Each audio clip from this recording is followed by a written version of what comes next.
This is a unique situation. I've never got to do this before.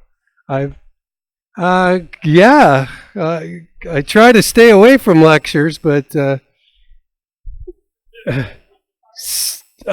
little bit, I guess. I see maybe 10 familiar faces in here because I've been around for a long, long time. That's most of the reason, not because I coach at university, but because I've been here forever, like longer than some people sitting up in the back row over there. Yeah. Anyways, I was asked to talk about the coach-referee relation. This is the way it was stated to me. Coach-referee relationship and expectations for us of high-performance referees. So I had a lot of questions right out of that. First of all, my background, obviously I didn't start coaching university. I am one of the few coaches, and I'm quite proud of it, that I started from scratch. I knew nothing about volleyball when I started teaching.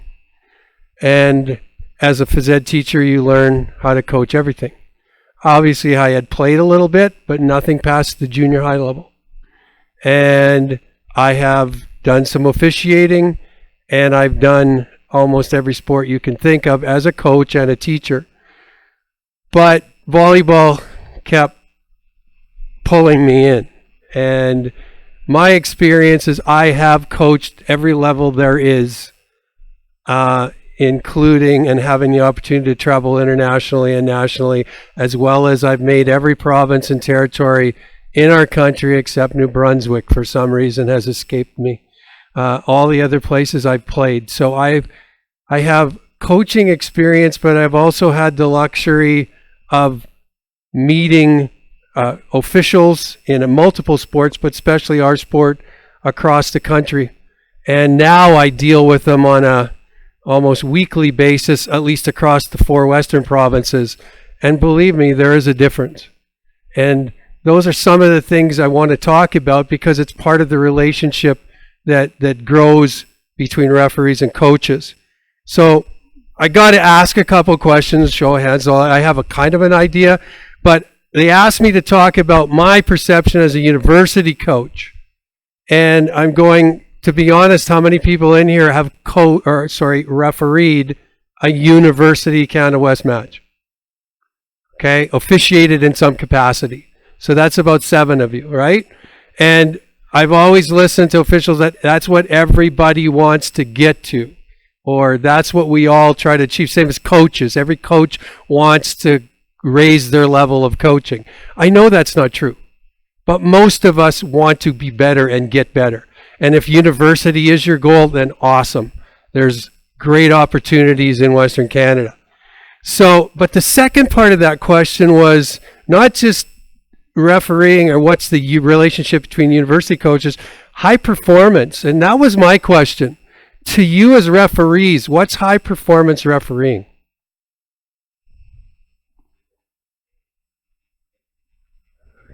Okay.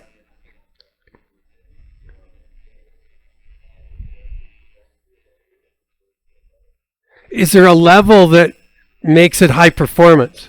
Is there high performance U13? U16, whatever. Like, that was my question. What do you perceive as high performance? Like, for us, I don't think university is the only high performance stream because, and then I put on my Volleyball Alberta hat, we have provincial teams and Canada Cups and things like that. Canada Games, I know, is a big sort of a stepping stone for officials to be able to participate in those kind of games, etc. So I'm just going to referees what's high performance. For me, it isn't university only. I mean, I have lots of players that aren't high performance players. We're trying to make them those. They might not have had that background.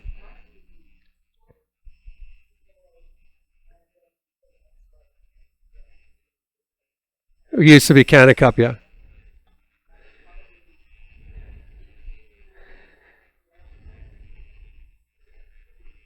That's a stepping stone for sure, yeah.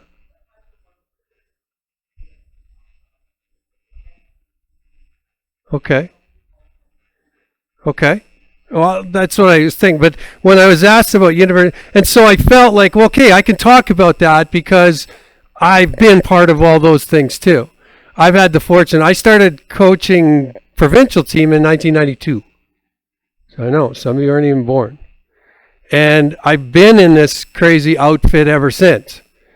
And I've worked my way up through. I started back then, it was midget provincial team, U16. Okay, there was no U14 and 15 and all that other stuff, U13. And I started with that, and the big plum for us was getting to a Western Canada Games. Because then that was the step, because then every 4 years, Canada Games was like the Olympics. But I started with the Alberta Summer Games. I thought that was the most amazing experience ever. That's high performance. That's where I met the first club teams, etc.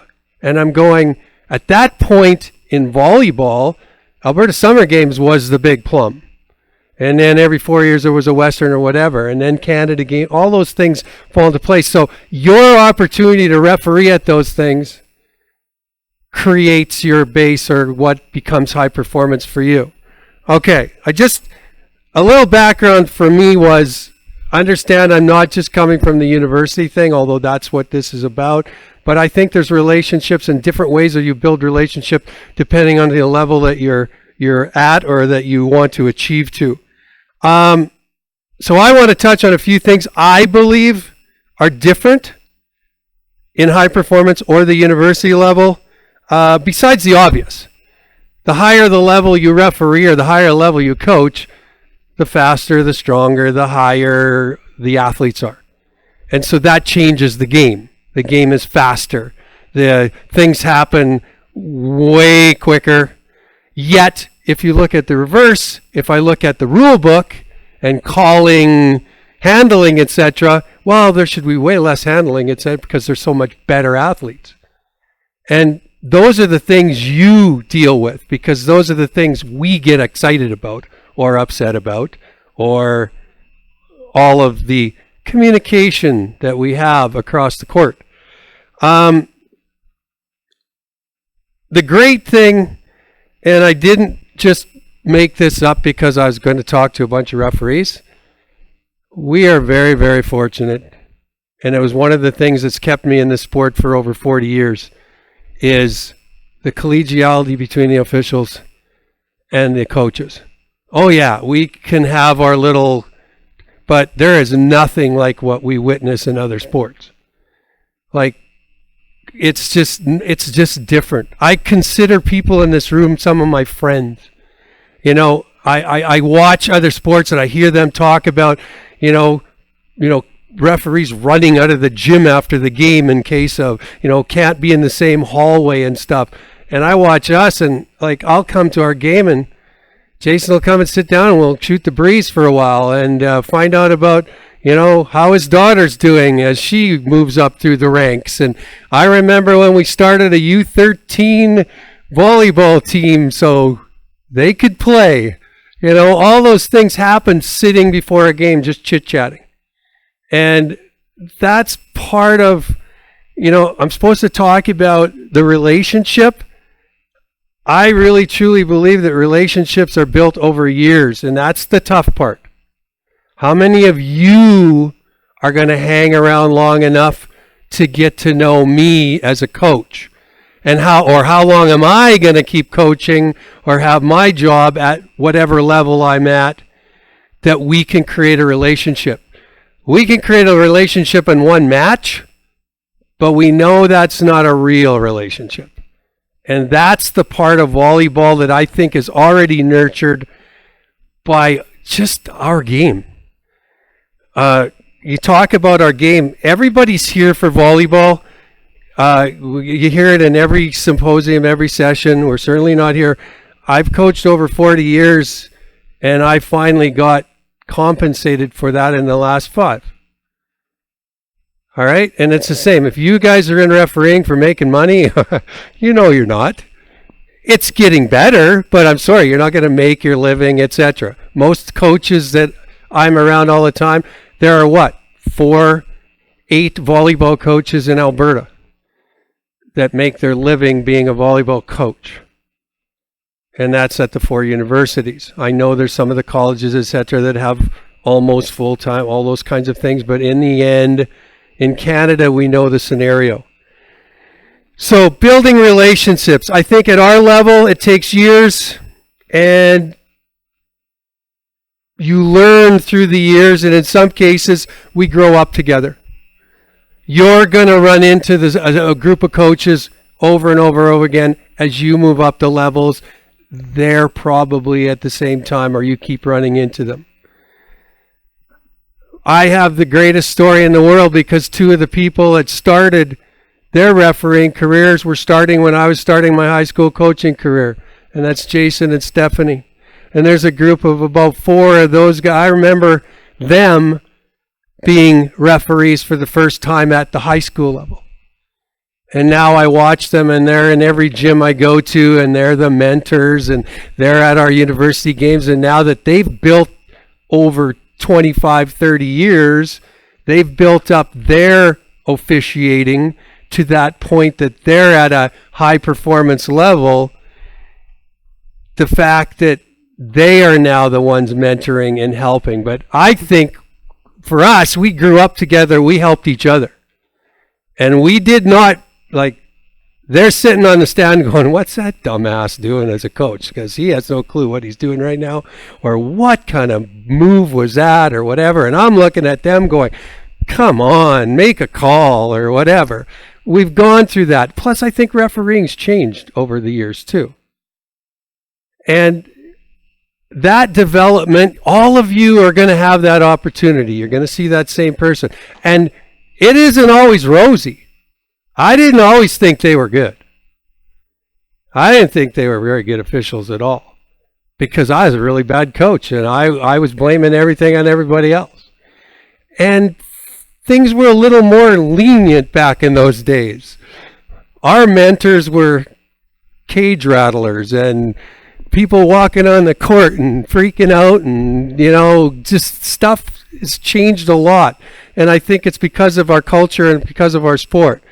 But I've got the opportunity to grow with officials, and that relationship means a lot to me because when they walk into the gym, I'm confident. I'm not saying they're going to call a great game, but I'm confident that I can trust that they're doing their very best, and I know their best is good. I know it's good for our level. And I'm way more relaxed than when I walk into a gym and I don't know who you are. And obviously, if I don't know who you are and I've been around a long time, I'm a little worried. Is this one of your... I bugged them. But in the last 10 years, there's been a lot of evaluation and mentorship in refereeing as well as coaching. But in the refereeing one, the one I got mad at these guys all the time, because we're in Edmonton, we're a center. So when somebody was trying to move up a level and get the opportunity to referee at a university level, etc., well, they get to go up on the stand, and then there'd be 2 or 3 evaluators sitting in the crowd like this with their clipboards and stuff. And I'd just walk. This is a no-win scenario. That poor person is scared to do anything wrong, and you're up there with your pen and your paper, and you're going to evaluate. Why do we have to evaluate every game in Grand MacEwan? Well, because it's central, and, you know, it's handy for us, and we all live here, you know. And I've got to watch that era. I think it's so valuable to have a mentors and evaluate, etc. But I like the fact that that's not the case. It doesn't seem to be anymore or as much. And I've got to watch that. But I think it's important. And we've built that relationship. Hey, I respect the fact that you are now an evaluator. You are someone that is mentoring these people. I've got to watch it because my whole scenario has changed now. We joined Canada West 5 years ago. All right, all of a sudden, I'm going to 4 different provinces with a whole new group of referees. I thought I'd finally figured out these Edmonton guys and the Calgary guys and the Grand Prairie. We've grown up together all back in the college days, etc. And I've watched that, but now I got to go to 3 more provinces and a whole group of new referees. Now what? And I'm lucky, again, being part of provincial teams, etc. I've got to know them. So that builds you up a little bit of cred, not just for me, but for them too. Okay, I've seen you referee, I've seen you do this before. We've already started building a relationship, but now this is on a whole new level. I'm building a relationship with 3 other provinces, and you're only going to get, at our level, you only get a certain number of referees. You'll get that, there's probably 5 or 6 in the province that are going to referee university games. We're very fortunate. I think the number is much higher in Alberta, but in some of the provinces, like I go to BC, I could be in Kamloops or UBC, I'm probably going to get the same 4 at some point that weekend, because that's all, they're traveling all over trying to do that. All right, Sask's only got 2 locations, but I mean, I know that, and I could be speaking wrong, but I know that I see the same 2 or 3 people all the time. Okay, and so we're very fortunate, and I'm not just saying that because I'm in with all you guys, but we're very fortunate to have the base that we have and the knowledgeable people that we have. The thing I like, and I think that also builds into the relationship, the way referees are trained, you have to work and start at the bottom, and you work your way up. And you work up the age categories, and you work the opportunity to lines or R2 or R1, whatever it is. You get the opportunity to do those, and everybody works their way up and gets more and more opportunities. Where I think you have an advantage over a lot of coaches is our game has grown so much that there are parents and young players getting thrown into coaching roles that they haven't gone through this, they're starting here. And all of a sudden now they're being put into a situation that they're dealing with you, and you have more experience than they do at that certain level, etc. And I think that affects the relationship. We're reverse. A lot more coaches come right out of playing or are still playing and are coaching. Where officials, you can't start at, I don't even know how it is. Is it level 2 and 3 and 4 or whatever it is? Nobody rolls in and starts at 3 because, hey, I was a university player, I get to do that. But I can see a university, hey, I'm a university player, I'm coaching U18. And I think this is a much better system as far as that's concerned, as learning the game, etc. But then there's my next question. And this adds to the relationship and also comparing coaching to refereeing. How did you learn the game of volleyball? Did you learn it out of the rule book, and now you get the opportunity to referee 20 games a week, and now you're going to figure out the game and the flow and how it works? Or were you a player of some level, and now you're adding the rule book to you?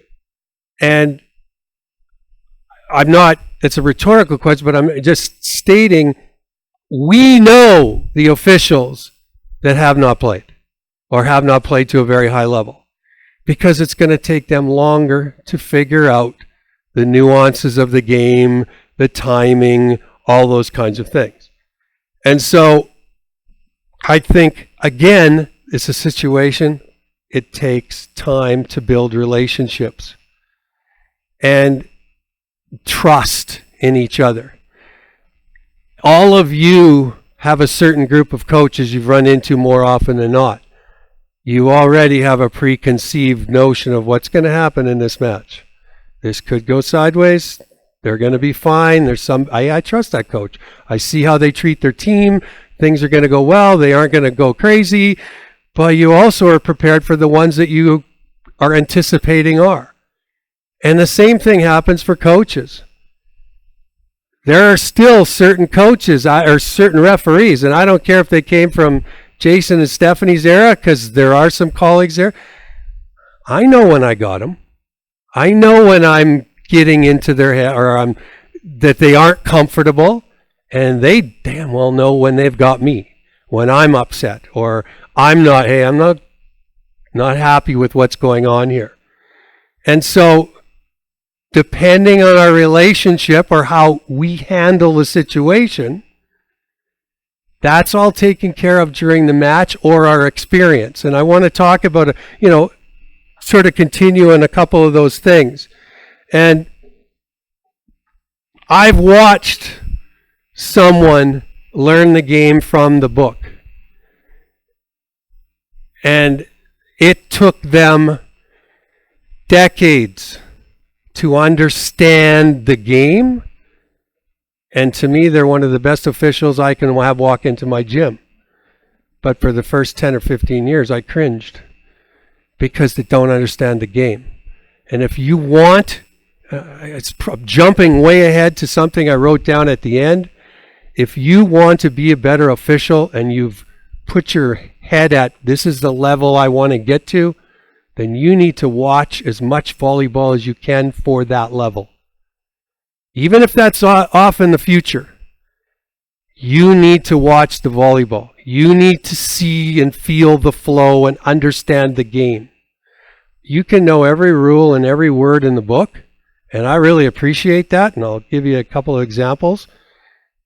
But you need to understand the game, and the only way you can is, we know you're already in the gym, I don't know how many times a week. When I watched these guys growing up, and then they were in every high school tournament. And back then, they got on the stand at 8 o'clock in the morning, and they got off the stand when the final was played on Saturday night.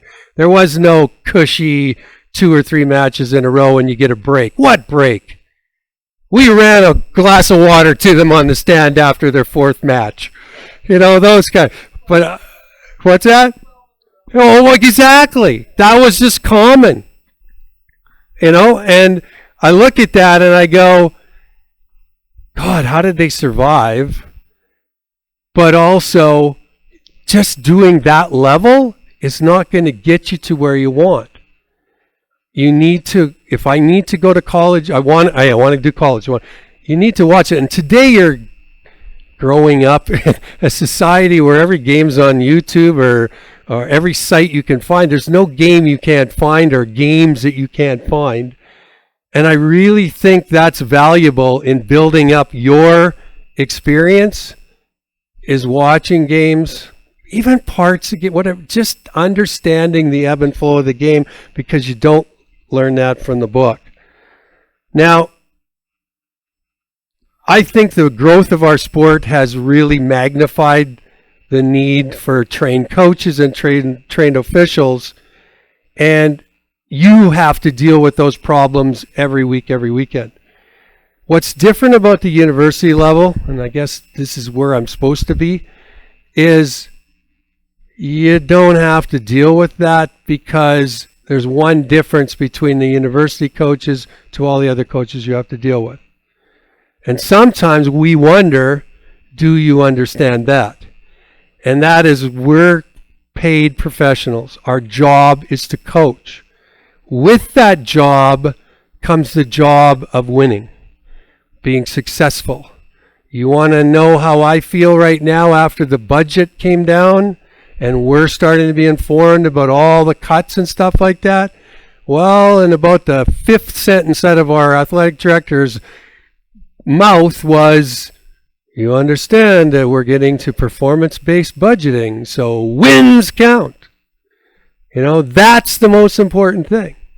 And as a professional coach, in the end, you look at the experience right now. We're seeing coaches fired way more at our level than ever before. You're seeing programs shut down. We lost the Regina men's program 2 years ago. University decides, no men's volleyball. No women's volleyball, no men's volleyball. Based on overtime, their record, whatever. And now we're all starting to hear more and more about that. So when you come into our gym, our expectations are raised a little bit, because what our relationship is now affecting my job. And so I know that over the years you've had different university coaches speak to you. This is only my opinion. I did talk to some other, throw me out some things that you think. And I looked at this, and the biggest thing is, we know our jobs and programs are on the line. And we know how much preparation we put into every week. And if you don't understand that, my week is 12 hours on Monday and Tuesday, no less, at school, in the gym, preparing, video, monitoring, preparing for the next weekend. By Wednesday and Thursday, I'm down to 8 hours, 10 hours. On Friday, if you're traveling, and I'm not counting travel time, I'm just counting what I'm sitting down at a desk, computer, paper, a lot of paper, I'm still old school. We're putting 60 hours a week minimum just in preparation for our 2 matches. And we're lucky. We play the same team 2 times in a row. I would roll over, like I watch our soccer coaches, even if I do bug them that their season's only 2 months long. But I look at them and they play one night in Medicine Hat or one night in Calgary, and then they go to Lethbridge for Sunday. And they're playing 2 different teams in one weekend. How do they prep for that? How do they practice for that? But I've now put in 6, and then Saturday, you come in the morning and you don't go home till your game's done that night.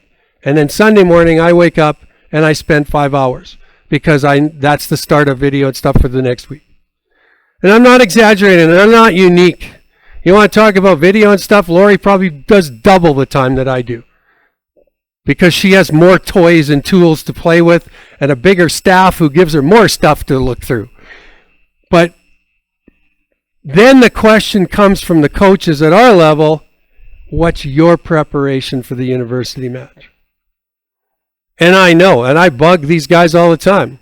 I'm at 4A provincials watching, recruiting and watching volleyball for a couple hours, and I'm watching Stephanie or Greg or whoever on the stand or mentoring or whatever, and then they come to my game that night.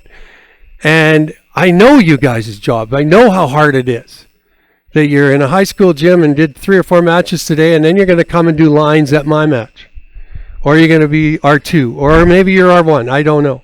But you coming from your job, coming from work, slagging through the traffic, downtown Edmonton on a Friday, brutal. But what was your prep for the university?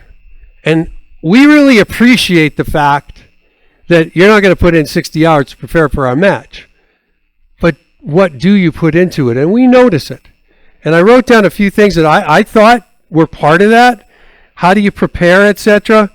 And can anybody from you give me an example of what preparation is for an official for any level of match?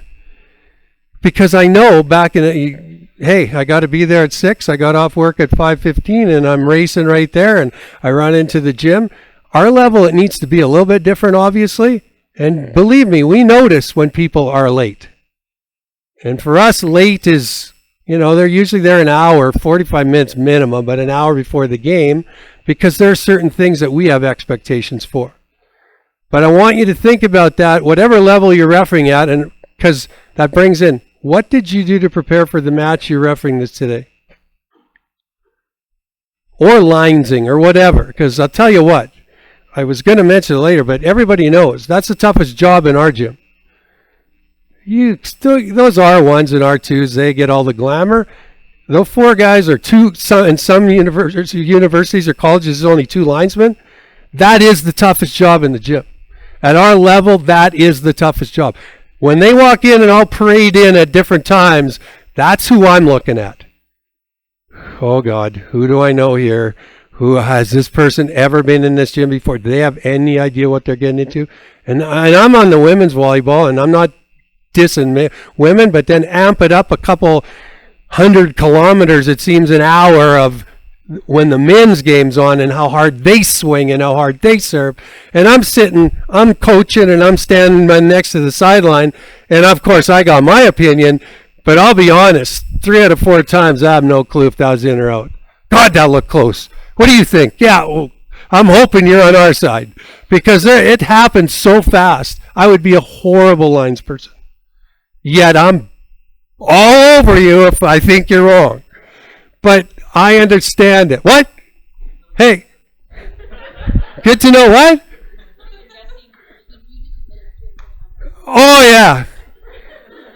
I knew I was going to lose a little bit here, knowing a few of you are going to be in my gym in the second semester. But again, I've asked you, what's your preparation for a game? Does anybody volunteer me something? I don't like putting people on the spot, but I got some people here that I know, have known for a long time. What do you do to prep for a match? Good.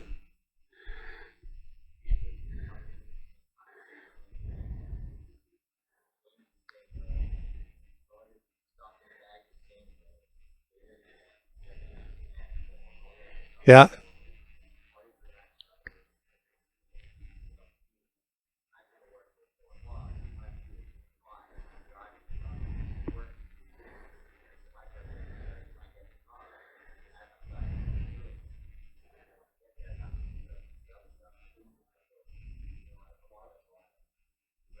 Yeah.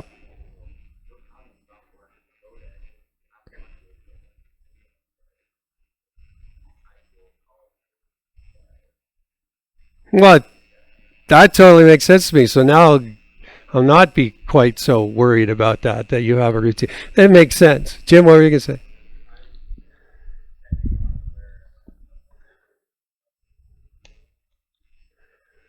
And that's such to me, a new thing, is the access to being able to watch. And I remember it was the first time, it was during provincial team for some, hey, do you mind if we have your video? Because we want to watch the officials. The officials want to watch themselves, referee positions and signals and things like that. I thought, holy cow, things are really picking up here. But that's right. That's really good. So I was asked, what are my expectations when you walk into my gym? So when you walk in that hour before, and I can watch, like I've known a number of people, I know their routine, as I'm sure they know mine. Okay, because yeah, we're all creatures of habit, and especially home, for me, I do the same thing all the time, and they know where I'm sitting, and they know where they're going to come if they need to talk to me, and when not to talk to me, and I'm sure it's the same with officials. I know when, hey, they're busy with their little group, their huddle or whatever, and then now is my time to come over and shoot the breeze. I used to bug them all the time because I know part of your protocol is, don't you have to make a visit to each head coach before the game? And I used to just sit there and wait, and I'd make myself as hard to find as I could because, oh, here you come for your obligatory, hi, how's it going? How's the day? Isn't that weather nice or whatever? But again, that's still part of a relationship. And so simple things for me, for the university level, being on time or early or whatever is obviously, we do notice when you're rushed and stressed. How you deal with your minor officials. And over the years, I've got to see all kinds. There are people that walk in like, the show's here. I'm R1. You better know that. And I watch the meetings because they bring in the lines people and show them how to hold their flag and stuff, and I'm going, hey, there, it's university, probably don't need that, but how they deal with their minors, or even the table people, how they deal with the table people is really, and I don't mean, everybody knows Carol, I don't mean bring candy to every table crew so they're on your side, but that's not a bad thing. Never offered the coach one ever in all her years, but she brings it for the table. But those are the simple things that I think I'm sure it's part of your protocol. I've never asked. There's risk management. Like, are there things like in a university gym? I would hope there's not, but I know checking the floor and the poles and all that stuff, setting up the net height and understanding sometimes I've always thought a ridiculous protocol of what certain minute are you supposed to come and do the net height? 20, and I always look at that and go, why don't you do it like 30 or 40 when people aren't on the court trying to do warm-up? But those kind of things but you're being dictated how to do that, so I understand. And also I watch, and I get to appreciate your interaction with the athletes. There's some that the athletes are non-existent, and others who already know names and, have done I appreciate referees that know, hey, you know what? This match is, between the two bottom teams in the league. But guess what? They're only 2 points apart. This is pretty important. Or this is, yeah. And I got to go through this in my first 5 years. This is U of A versus MacEwan. This is going to be a cakewalk for U of A. So, my prep's a little different for this one than a UBC U of A game or something like that. And again, I'm being a little facetious here, but if you've done your research, you know where this is in the standings. You understand that, especially Canada West, I'm sorry, there's not a difference between the team that's 2-12 and the team that's 14-0, because any night anybody in our league can win, and not a lot of leagues can say that. And so every game, we lost out last year by 1 set in a 3-way tiebreaker. Don't tell me that somewhere along the line, Woody, you didn't cost me that 1 set. Just kidding. No, I totally know where the blame went. But, everything is that important. So how you interact with the athlete, and obviously being in the same city as an official, I'm sure you're able to, you get to know the athletes, you probably watch them grow up, etc. I have hey, Kylie's leaving a little early. You want to tell her that? No, you tell her that. But I appreciate that when they have knowledge about what the situation is. Now, the next 2 things I thought were the most important at our level, first of all, is knowledge of the rules, etc., which I expect. But sometimes you actually got to prove it. We had a case, I was playing Brandon 4 weekends ago, and the other coach got a red card. But he got it in the middle of the play for some reason. So I'm already thinking, okay, official, what are you doing? So anybody that knows Lee Carter, and I think here in volleyball, everybody knows who Lee Carter is. He coaches at Brandon University. One of my best friends. But we're playing in a game, I don't know, it's 9-8 or something like that. And he's not happy with what's going on, and he's standing on the court. And he's started to set his cap. Referee looked at him, blew his whistle. My team's serving. So I'm looking, hey, you got 8 seconds. I served the ball. He's like, serve the ball. So he served the ball. She served the ball. The rally went out. Lee got off the court. And then the red card came out. And I'm going, okay, now, what happens now?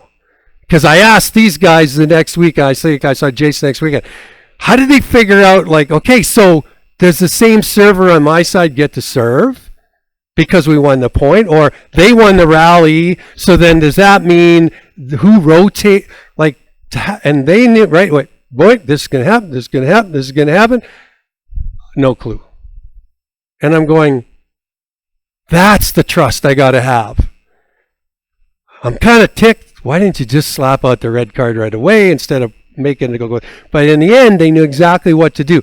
I got to count on that. At our level, you got to know those things, stuff that I don't know. And I admit, I have no clue. And then the other one that gets all of you in trouble, no matter what level you're coaching at, is consistency. That's all I ask. Your first whistle sets you up for the rest of the match. The only time you get in trouble is when you blow that original one and you go, oh shit, that wasn't that bad. Now I'm in it for the whole match, and you miss one, you know I'm coming. And you deserve that. But I also understand that it's part of the show, but also part of the communication and our relationship that we've built or that we are building. And so I look at that, and to me, that's different for different coaches and in different provinces. Ball handling is still the curse of the officials' world. It has to be. Because it's all your opinion. What do you see? And I'm a coach who goes, you know what? I've worked my ass off for 40 years to teach skills. And if my player double contacts or whatever, freaking light it up, because I know in the end, we're going to have less than them. There's other coaches in other provinces that let them play. And anything goes. In the end, you're not going to get an argument from a university coach as long as you set the bar here, then you better stay there for the whole game. You set the bar here, I'm almost laughing or smiling because, oh God, you're in trouble now, because it's so tough. And so, to me, those two things, knowledge, first of all, is the big thing, and then consistency of your calls. I love the interaction between officials because you all have personalities. And I know as you go up in levels, it's beat out of you. I remember when these guys started moving up their levels, and the first thing you all have to learn is that blank stare, because you're not supposed to react or show emotion and stuff. I don't know what you're told. I'm just guessing, but you all turn into little robots when you get to a certain category. I hate that. I think it just takes away so much. I don't expect you to get all red-faced and get all upset and everything, but that automaton look where you just got the blank stare, it's the worst thing you can do for our relationship and the communication piece.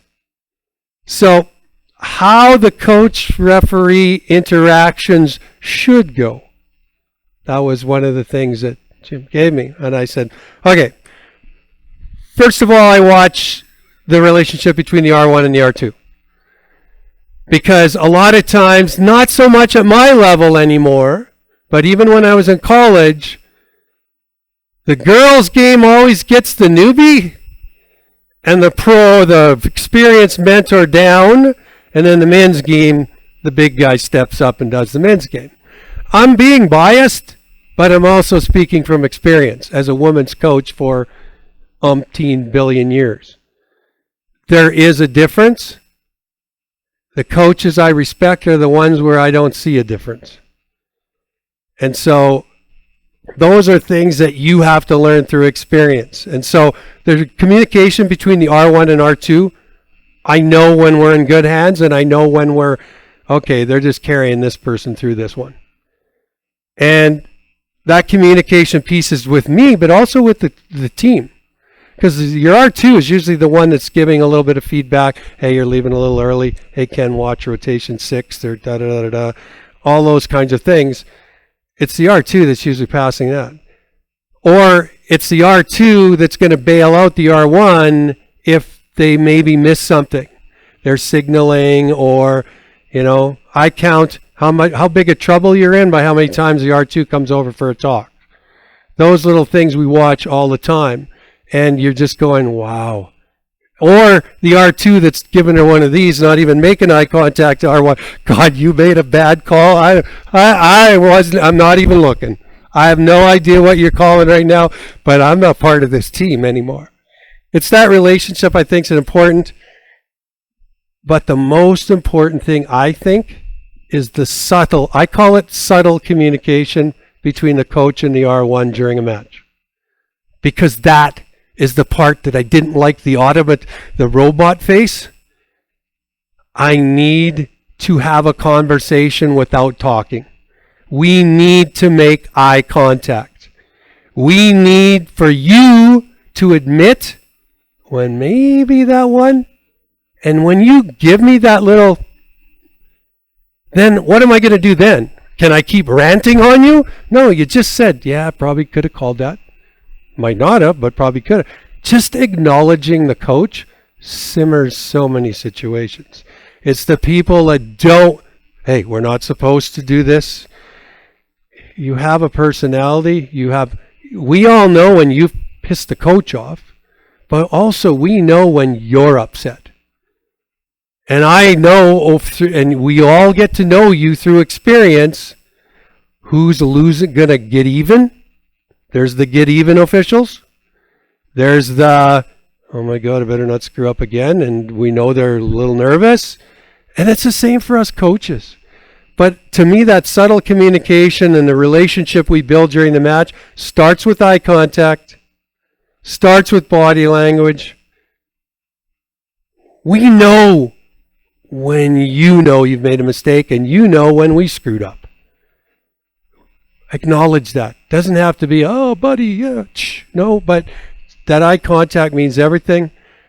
I especially respect officials who subtly acknowledge the fact that they might have missed one. If I was a coach, I'm sorry, I don't do it back. God, that's my fault. What dummy subs that, I can't acknowledge that across to you, but I know you know, or you feel my pain or whatever. But just acknowledging the fact makes just a nod. If you give me nothing, now I'm pissed. Now I'm guessing, do you really think that's right or wrong? I am not quite, but it's amazing how eye contact, even a smile, a nod, everything's done. Because I've always watched the coaches, and I pride myself, I hope. I'm very proud of the fact I've never got a red card in my career. I'm really proud of that. Because I watch some of my colleagues who get one on a pretty regular basis because it's part of their act. It's part of what they do to control the match. And so, for me, I understand the subtleties of body language and eye contact and all those kind of things. And in the end, if you acknowledge with a nod, now what am I going to do? You're agreeing with me. So now I can't keep, well, you dumbass. No, it's different then. You sort of put a lid on it right away. The other thing that we run into a lot, and I mentioned it earlier, how important lines people are for us at our level is how does the R1 protect them? Because they have a choice. You're either protecting them or you're hanging them out to dry when you overrule. Okay? The best example, it just happened to me a couple weeks ago, the far line from the bench. It's pretty close. Linesman's a little hesitant but makes a call. The first person I look to is the head official because that's right in front of them. And if they just give me a nod, even if they're not sure, just give me a nod. Okay, good. What am I going to say? Otherwise, you're leaving that poor guy on the line who kind of look, and then you're in trouble. But you can diffuse so many situations like that. And I thought of that one for sure. So protection of the minor officials, I thought that was a good one because I truly believe the lines is the hardest position at our level. The other thing in our relationship is you as a group of Alberta officials are known throughout the land as the anal officials. You care more about the water bottles and where they're supposed to be, and hey, that kid's got her foot over the line in the warm-up area and all that stuff. And that part doesn't bother me, but it bothers some coaches. But in the end, I've learned to appreciate it now that I go to other places. I wish there would be a little more time at my level, I think, worrying maybe less about the water bottle and more about the theatrics that go on the sidelines. I believe one of the coaching rules is I have to be a meter from the side of the court. How far, or is there a limit? I can go right up to the line and stand there all day. Not on the court though. Yeah, there used to be, right? Well, it's just because I have colleagues that spend a lot of time with their toes on the line. Right, the restriction line, right. Okay. Well, look, I learned something today. I've always stayed away. Why do I want to be on the court? But a lot of my colleagues really dabble on that line. And I'm just going, you know what? Spend more time getting them back, or the theatrics. I don't know if you've noticed, teams have now come up with routines like NFL football after they score a touchdown, and that got all banned with, explosions and everybody falls down, or, some intricate little routines they go through. To me, that is more of a, hey, take care of that stuff than water bottles and where somebody's standing in the warm-up circle. But I'm not saying this as a negative. To me, after I've been to the other places, I like it. I like the fact that we are taking care of those things, and I think it's important. The last part, earning respect. I really think you're at a disadvantage because it's going to take you time. And you got to go through the growing pains, etc. More so than we do. And I respect that, I understand that, but I'm not letting you off the hook. And none of my colleagues are either. Because we have expectations if you've worked yourself up. But I watch, you gain respect in our minds, I think, by, I look for the misuse of authority and the overuse of cards, because I watch what you go through at the lower levels. And I listen at our meetings about, hey, don't be scared to use your cards. You got to settle those young coaches down, da-da-da-da. Okay, at the university, it's a different scenario. If you see a coach stirred up, probably a reason. If you got both of them stirred up, boy, you did something bad. But so do we. We get that. It's how you handle yourself after that. And now that goes back to our relationship. Time? Oh man, I just got started. I'm just kidding. All right. To wrap up, sorry, Julie. Here's my wrap up. Make eye contact. Lose the emotionless look. I understand there's a certain degree of that. Show your personality. Respect, and here I'm being biased, female athleticism. Every time a setter goes up in a female game and uses one hand, the whistle's almost coming out of there. You're blowing that whistle before they even contact the ball. Crazy defensive plays, and one gets bopped up like this or something. Let it go. But I think we need to respect the female game a lot more. I think we do not allow for athleticism as much as we do in the men's game. That's my bias. I know you all know at our level which officials which coaches manipulate the game and the flow of the game. I wish you would take care of that quicker, sooner. And just body language and all of those things really count for you as well as us. If university is your goal, watch games. That's all. If you have questions, things you want to talk about after, I'm here. Thanks. Sorry I went overtime.